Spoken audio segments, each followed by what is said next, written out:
Charged over a crime spree that started in Victoria, went through New South Wales and ended up in Queensland. They're accused of stealing 2 cars and terrorising an elderly woman.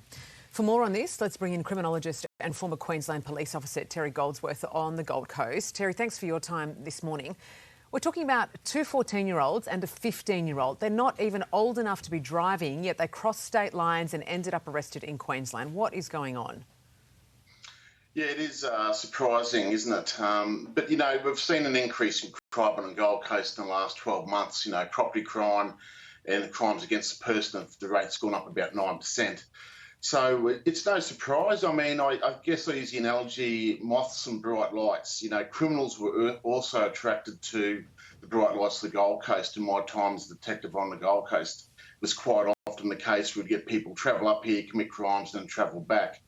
So, this is, I guess, a bit of an extension of that by some means. They've been on the road doing their road trip for about 7 days or thereabouts, and they haven't just been on the Gold Coast. They've bounced up to Brisbane. There's allegations of pulling a knife on a woman up there when they stole her car and back down here. So, they've been quite active. It'll be a challenge for the police to investigate all their offences across the 3 states, but it is something that can be done. But Terry, these are kids. How does that stand against everything you've just said there about, crimes being exported to other jurisdictions? We're talking about kids here.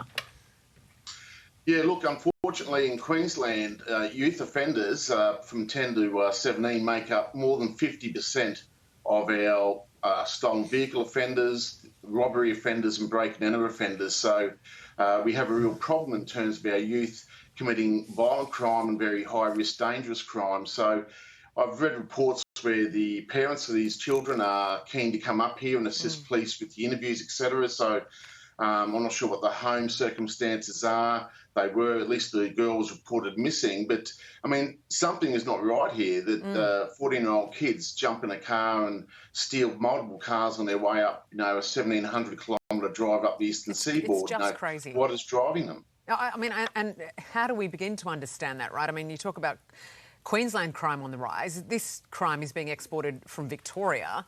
They're going to face court in Queensland. As you said, the family's flying up. This is a bit of a mess, isn't it? How does this play out now? Well, what you'll see is they'll be dealt with the offences in Queensland.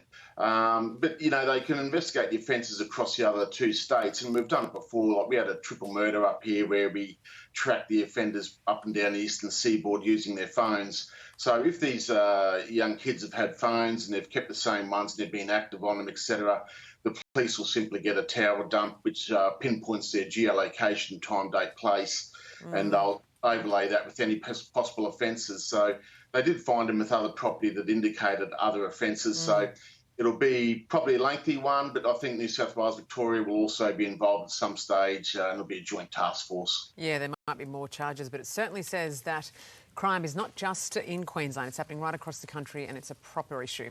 Terry, thanks so much for joining us today. An internal investigation into the CFMEU